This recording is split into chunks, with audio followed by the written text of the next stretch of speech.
വീരനെ കാണാൻ വൈരക്കുപ്പയിലെത്തിയ രഞ്ജിത്തിനും മഹേന്ദ്രനും നേരിടേണ്ടി വന്നത് സ്വീകരണമോ അതോ തിരസ്കരണമോ? കൊലയാളി എന്ന ഡിറ്റക്റ്റീവ് നോവലിൻ്റെ 20ാം ഭാഗം. രചനയും അവതരണവും ഇമ്മാനുവൽ. അത് വീരൻ തന്നെയാണെന്ന് ആദ്യ നോട്ടത്തിൽ തന്നെ രഞ്ജിത്തിന് മനസ്സിലായി. നാട്ടിൽ നിന്ന് ചെയ്യുന്നത് പോലെ ചുമ്മാ അവിടെ കയറി തൂക്കിയെടുത്താലോ? അവർ ഒന്നാലോചിച്ചു. ഇത് നമ്മുടെ നാടല്ല, ഇവരുടെ ഭാഷയും നല്ലതുപോലെ വശമില്ല. മാത്രവുമല്ല, കർണാടക പോലീസിലെ ആരും അവിടെ സ്ഥിരമായി ഡ്യൂട്ടിയിൽ കാണില്ല. ഉണ്ടായിരുന്നെങ്കിൽ ഇത്ര പരസ്യമായി പണം വെച്ച് ചീട്ട് കളിക്കുമായിരുന്നു. വീരൻ മിക്കവാറും അവിടെ ചെല്ലുകയും ചീട്ട് കളിക്കുകയും മൂലവെട്ടി അടിക്കുകയും ഒക്കെ ചെയ്യുന്നതുകൊണ്ട് അവനെ നാട്ടുകാർക്ക് നല്ല പരിചയമായിരിക്കും. അതുകൊണ്ട് നാട്ടുകാർ പ്രശ്നമുണ്ടാക്കാനും സാധ്യതയുണ്ട്. അവൻ നേരെ ചൊവ്വേ എഴുന്നേറ്റ് വരികയാണെങ്കിൽ അതായിരിക്കും കൂടുതൽ നല്ലത്. അല്ലെങ്കിൽ പിന്നെ അവരോടൊപ്പം ഇരുന്ന് കളിച്ച് സഭ പൊട്ടിക്കണം. എന്തെങ്കിലും ഒരു കാര്യം അപ്പോൾ തോന്നുന്നത് പോലെ ചെയ്യാമെന്ന് കണക്ക് കൂട്ടിക്കൊണ്ട് അവർ രണ്ടുപേരും മുന്നോട്ടടുത്തു. കളിക്കാനുള്ള ഭാവത്തിലാണ് അവർ അങ്ങോട്ട് ചെന്നത്. അവരങ്ങോട്ട് ചെല്ലുന്നത് കണ്ടതേ 1-2 പേർ പറഞ്ഞത് നല്ല മലയാളത്തിലാണ്. അവിടം ഏരിയ കർണാടകയുടെ ആണെങ്കിലും ഭാഷ മലയാളം തന്നെയാണ്. ഇപ്പോൾ ഒഴിവില്ല, കുറച്ച് സമയം നിൽക്കാമെങ്കിൽ സഭയിൽ ഇരിക്കാം. അല്ലെങ്കിൽ പിന്നെ നിങ്ങളൊരു കാര്യം ചെയ്യും, പോയി 2-3 പാക്കറ്റ് മേടിച്ച് അടിച്ചിട്ട് വാ. അപ്പോഴേക്കും ഇവിടെ ഒഴിവാകുകയും ചെയ്യും. പാക്കറ്റ് മേടിച്ചടിക്കാനാണെങ്കിലും ഞങ്ങൾക്ക് ആ കട എവിടെയാണെന്ന് പോലും അറിയില്ല. നമ്മളിവിടെ ആദ്യം വരുന്നതാണേ. ഇവിടെ ഇപ്പോൾ ഞാൻ അറിയുന്നത് വീരൻ ചേട്ടനെ മാത്രമേ ഉള്ളൂ. വീരൻ അതിശയത്തോടെ അവരെ നോക്കി. തനിക്കിവരെ ഒരു പരിചയവുമില്ലല്ലോ, പിന്നെങ്ങനെയാണ് തന്നെ അവർ അറിയുമെന്ന് പറയുന്നത്? ഇവരെ തന്നെയാണോ ആ പ്രകാശൻ സാർ കൊല്ലപ്പെട്ട സ്ഥലത്ത് കണ്ടത്? അത് വെറും ഒരു സംശയം മാത്രമാണ്. അവിടെ വേറെയും കുറേ ആളുകൾ ഉണ്ടായിരുന്നല്ലോ. അല്ലെങ്കിൽ തന്നെ അവരെയൊക്കെ എന്തിനു ഓർത്തിരിക്കണം? തനിക്ക് ഓർത്തിരിക്കാൻ മാത്രമുള്ള വകുപ്പൊന്നും അവന്മാർക്ക് കാണില്ല. എന്നാലും അവർ ഇവിടെ വരെ എങ്ങനെ അന്വേഷിച്ചു വരാനാണ്? ഞാനിവിടെ എത്തിയതല്ലേ ഉള്ളൂ. അവിടെ നിന്ന് പോന്നിട്ട് എവിടെയും തങ്ങിയുമില്ല. ഒരു പാക്കറ്റ് അടിക്കാഞ്ഞിട്ട് തൊണ്ട വരളാൻ തുടങ്ങിയിരുന്നു. അതുകൊണ്ടാ ഇത്ര പെട്ടെന്ന് പോന്നത്. അവിടെ നിൽക്കാൻ ഏമാന്മാർ പറഞ്ഞതാണ്. അത് കേൾക്കേണ്ട കാര്യമൊന്നും തനിക്കില്ല എന്ന് തോന്നി. വേറെ എവിടെയെങ്കിലും വെച്ച് പരിചയമുള്ളതായിരിക്കും ഇവരെ. എന്നാൽ പിന്നെ നീയും അവരോടുകൂടെ ചെല്ലു വീരാ. നിനക്ക് വേണ്ടതും കൂടി അവർ വാങ്ങിച്ചു തരും. അവർക്ക് അത്യാവശ്യമുള്ളത് കഴിച്ചു കഴിഞ്ഞിട്ട് നിങ്ങൾ 3 പേരും കൂടി ഇങ്ങോട്ട് തന്നെ വാ, നമുക്കൊന്ന് കളിക്കാം. പിന്നെ ഇവിടെ കളി പണം വെച്ചാണേ. കയ്യിൽ വശം പോലെ കാശുണ്ടെങ്കിൽ പിന്നെ ഞാൻ പറഞ്ഞില്ലെന്ന് വെച്ചാൽ മതി. മൂലവെട്ടിയടിച്ച് കാശ് തീർന്നെങ്കിൽ പിന്നെ ഇങ്ങോട്ട് പോരേണ്ട, നേരെ വിട്ടാൽ മതി. വീരന് പണം കിട്ടിത്തുടങ്ങുന്ന സമയമാണ്. എഴുന്നേൽക്കാൻ അയാൾക്ക് തീരെ താല്പര്യമില്ലായിരുന്നു. പണം കിട്ടിക്കൊണ്ടിരിക്കുമ്പോൾ ഒരു ചീട്ടുകളിക്കാരനും എഴുന്നേറ്റ് പോവുകയില്ല. അതങ്ങനെ എല്ലാ സമയത്തും കിട്ടുന്നതല്ല. കൈ കയറി തുടങ്ങിയാൽ പിന്നെ കുറേ സമയത്തേക്ക് കയറ്റമുണ്ടാകും. നമ്മൾ വിചാരിക്കുന്ന സമയത്തൊന്നും കിട്ടിക്കൊള്ളണമെന്നില്ല. കിട്ടുമ്പോൾ പരമാവധി അടിച്ചെടുക്കുക. അതാണ് ചീട്ടുകളിക്കാരുടെ മനഃശാസ്ത്രം. എന്നാൽ പണം കിട്ടുന്നവനെ എഴുന്നേൽപ്പിച്ച് വിടണമെന്ന് ബാക്കിയുള്ളവർക്ക് താല്പര്യം തോന്നുകയും ചെയ്യും. കാരണം അവരുടെ കയ്യിൽ നിന്നാണല്ലോ നഷ്ടപ്പെട്ടുകൊണ്ടിരിക്കുന്നത്.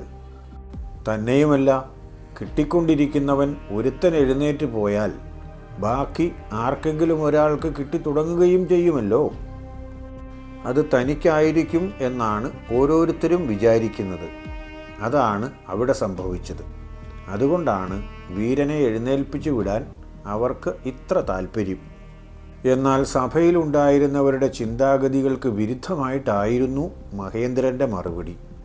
അത് രഞ്ജിത്തും അത്ര കണ്ട് പ്രതീക്ഷിച്ചതായിരുന്നില്ല. വീരൻ ചേട്ടന് ഇപ്പോൾ കയറ്റമല്ലേ, കുറച്ചങ്ങോട്ട് കഴിയട്ടെ.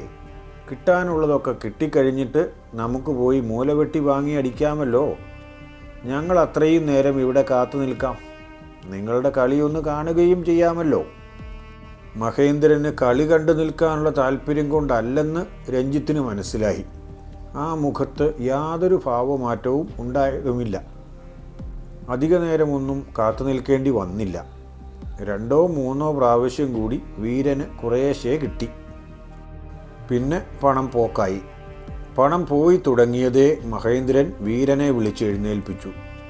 എവിടേക്കാണ്ട് പോകേണ്ടത് എന്നുപോലും ചോദിക്കാതെ അവരെ 2 പേരെയും കൂട്ടി വീരൻ മുന്നോട്ട് നടന്നു.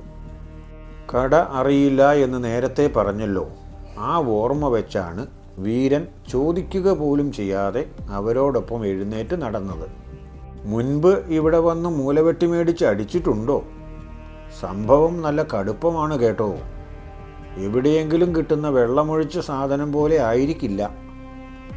അത്രയും അടിച്ചാൽ പിന്നെ ചിലപ്പോൾ നടന്നു പോകണമെങ്കിൽ പരസഹായം വേണ്ടിവരും. അല്ല, ഇനി പോകാൻ കഴിയില്ലെങ്കിൽ തന്നെ ഇവിടെ എവിടെയെങ്കിലും ചുരുണ്ടുകൂടാമല്ലോ. ഞാൻ പലപ്പോഴും അങ്ങനെയൊക്കെ കിടന്നിട്ടുണ്ട്. അങ്ങനെ കിട്ടുന്നത് മുഴുവൻ മോന്താതിരുന്നാൽ മതിയല്ലോ. 1 or 2 പാക്കറ്റ് മേടിക്കണം, അത് കഴിച്ചിട്ട് പോകണം. അത്രയേ ഞങ്ങൾക്ക് ആഗ്രഹമുള്ളൂ. ഒന്ന് രുചി നോക്കണമെന്നല്ലാതെ വയറ് നിറച്ച് കഴിക്കണമെന്നൊന്നും ഞങ്ങൾക്ക് രണ്ടിനും താല്പര്യമില്ല. ചീട്ടുകളി നടക്കുന്ന സ്ഥലത്തു നിന്നും കുറച്ചു ദൂരം മുന്നോട്ട് നടന്നു. ഒരു വളവ് തിരിഞ്ഞതുകൊണ്ട് ചീട്ടുകളി സഭ കാണാൻ കഴിയുന്നില്ല. 2 വശത്തും മരങ്ങളും കെട്ടിടങ്ങളുമുണ്ട്. താരതമ്യേന വിജനവുമാണ്. വീതി കുറഞ്ഞ ഒരു വഴിയിലൂടെയാണ് ഇപ്പോൾ വീരൻ മുന്നോട്ട് നീങ്ങുന്നത്. 2 വശത്തു നിന്നും നോക്കിയാൽ വഴിയേ പോകുന്നവരെ അത്ര ക്ലിയറായി കാണാനൊന്നും കഴിയില്ല. ചെറിയ ശബ്ദം വല്ലതും ഉണ്ടായാൽ പോലും ചീട്ടുകളി സഭയിലുള്ളവർ കേൾക്കുകയുമില്ല. എല്ലാം കൊണ്ടും അനുകൂല സാഹചര്യമാണെന്ന് തോന്നിയതുകൊണ്ട് രഞ്ജിത്ത് ചോദിച്ചു, രാവിലെ പ്രകാശൻ കൊല്ലപ്പെട്ട സ്ഥലത്തു നിന്നും ഞങ്ങൾ നിങ്ങളെ കണ്ടതല്ലേ? അവിടെ നിങ്ങളോട് നിൽക്കണമെന്നും പറഞ്ഞിരുന്നല്ലോ. പിന്നെ അവിടെ നിൽക്കാതെ നിങ്ങൾ പോകുന്നതിൻ്റെ കാരണം? ചോദിച്ചത് മുഴുവനായില്ലെങ്കിലും വീരന് കാര്യം മനസ്സിലായി എന്നാണ് തോന്നുന്നത്. അവർ 2 പേരുടെയും നടുക്കാണ് വീരൻ ഇപ്പോൾ നിൽക്കുന്നത്. മുന്നോട്ട് ഓടി രക്ഷപ്പെടാൻ എളുപ്പമൊന്നുമല്ല. അതുകൊണ്ട് അപ്പുറവും ഇപ്പുറവുമൊക്കെ ഒന്ന് നോക്കിയതിന് ശേഷം വീരൻ മറുപടി പറഞ്ഞു തുടങ്ങി. പെട്ടെന്ന് വേറെ രക്ഷയൊന്നും ഉണ്ടെന്ന് തോന്നി കാണില്ല. എനിക്കറിയാവുന്നത്രയും കാര്യങ്ങൾ ഞാൻ അന്നേരം തന്നെ പറഞ്ഞതാണല്ലോ. കൂടുതലൊന്നും പറയാനില്ലാത്തതുകൊണ്ട് ഞാൻ അവിടെ നിന്നില്ല എന്നേ ഉള്ളൂ. അത് വീരൻ്റെ വിചാരത്തിൽ ശരിയായിരിക്കും. പക്ഷെ ഞങ്ങൾക്കറിയാനുള്ളത് വീരനും അറിയാവുന്ന കാര്യം തന്നെയാണെങ്കിലോ? അതിനെപ്പറ്റി ചോദിക്കാനാണ് ഞങ്ങൾ നിന്നോട് നിൽക്കാൻ പറഞ്ഞതെങ്കിലോ? ഇത്ര നേരവും പേരും ചിലപ്പോൾ ചേട്ടനെന്നും വിളിച്ചിരുന്ന ആളുകൾ ഇപ്പോൾ നീ എന്ന് വിളിച്ചു തുടങ്ങി. ഇനിയിപ്പോൾ അറിയാവുന്നത് പറയുന്നതായിരിക്കും കൂടുതൽ നല്ലത്. ഇല്ലെങ്കിൽ ചിലപ്പോൾ ഇവരുടെ കയ്യിൽ പെടുക തന്നെ ചെയ്യും. ഇനി എന്നോട് ചോദിക്കാനുള്ള കാര്യങ്ങൾ ഇപ്പോൾ ചോദിച്ചു. പിന്നെ കുറേ കഴിഞ്ഞിട്ട് ഞാൻ പോയി എന്നൊന്നും പറയാൻ ഇടവരരുത്. എനിക്കറിയാവുന്നതൊക്കെ ഞാൻ പറഞ്ഞേക്കാം. ഇന്ന് കൊല്ലപ്പെട്ട ആളുടെ പേര് പ്രകാശൻ എന്നല്ലേ? അദ്ദേഹത്തിനെ നിങ്ങൾ അറിയാൻ തുടങ്ങിയിട്ട് എത്ര നാളായിട്ടുണ്ടാകും? അത് ഞാൻ അവിടെ നിന്ന് പറഞ്ഞല്ലോ. അദ്ദേഹം ഇവിടെ സ്ഥലം വാങ്ങിച്ചതിന് ശേഷമാണ് ഞാൻ അറിയുന്നത്. സ്ഥലത്തിൻ്റെ ആധാരം കഴിഞ്ഞപ്പോൾ എന്നെ കണ്ടിട്ട് പറഞ്ഞ് ഏൽപ്പിച്ചതാണ്. വീട് വൃത്തിയാക്കണമെന്ന് പ്രത്യേകം പറഞ്ഞു. അത് ആഴ്ചയ്ക്കൊരിക്കൽ മതിയെന്നും പറഞ്ഞു. അതിന് ചെറിയ ഒരു കൂലിയും പറഞ്ഞു. ഒരു സംശയമുണ്ടല്ലോ വീര, ആ നാട്ടിൽ നിങ്ങൾ മാത്രമല്ലല്ലോ ഉള്ളത്. എന്നിട്ടും നിങ്ങളെ തന്നെ അയാൾ അന്വേഷിച്ചു വരണമെങ്കിൽ നിങ്ങളെ അയാൾക്ക് മുൻപേ പരിചയമുണ്ടായിരിക്കണം. അതല്ലെങ്കിൽ നിങ്ങളെ പരിചയമുള്ള ആരെങ്കിലും നിങ്ങളുടെ പേര് അയാളോട് പറഞ്ഞു കൊടുത്തിരിക്കണം. അങ്ങനെയുണ്ടെങ്കിൽ അതാരാണെന്ന് പറഞ്ഞു? ആരാണ് പറഞ്ഞു കൊടുത്തത് എന്നൊന്നും എനിക്കറിയില്ല. എന്നെ അന്വേഷിച്ച് ഇങ്ങനെ ഒരു കാര്യത്തിന് വന്നപ്പോൾ ഞാനത് ചോദിച്ചില്ല. പിന്നെ ആലോചിച്ചു നോക്കുമ്പോൾ ചെറിയ പണിയാണ്. അത്യാവശ്യം മൂലവെട്ടി വാങ്ങിക്കാനുള്ള കാശ് കിട്ടുകയും ചെയ്യും. പിന്നെ ആരാണ് എൻ്റെ പേര് പറഞ്ഞു കൊടുത്തത് എന്നൊക്കെ ഞാൻ വെറുതെ ചോദിക്കണം? വീരൻ ഇപ്പോൾ പറയുന്നത് ശരിയല്ലെന്ന് അയാളുടെ ശരീരഭാഷ തന്നെ വ്യക്തമായി രഞ്ജിത്തിനോടും മഹേന്ദ്രനോടും പറഞ്ഞു കൊടുത്തു. അങ്ങനെ നുണ പറഞ്ഞ് വിജയിച്ചാൽ ശരിയാവില്ലല്ലോ, അത് വിട്ടുകൊടുക്കാൻ പറ്റുകയുമില്ല. വീരൻ ഇപ്പോൾ പറഞ്ഞത് ശരിയല്ല.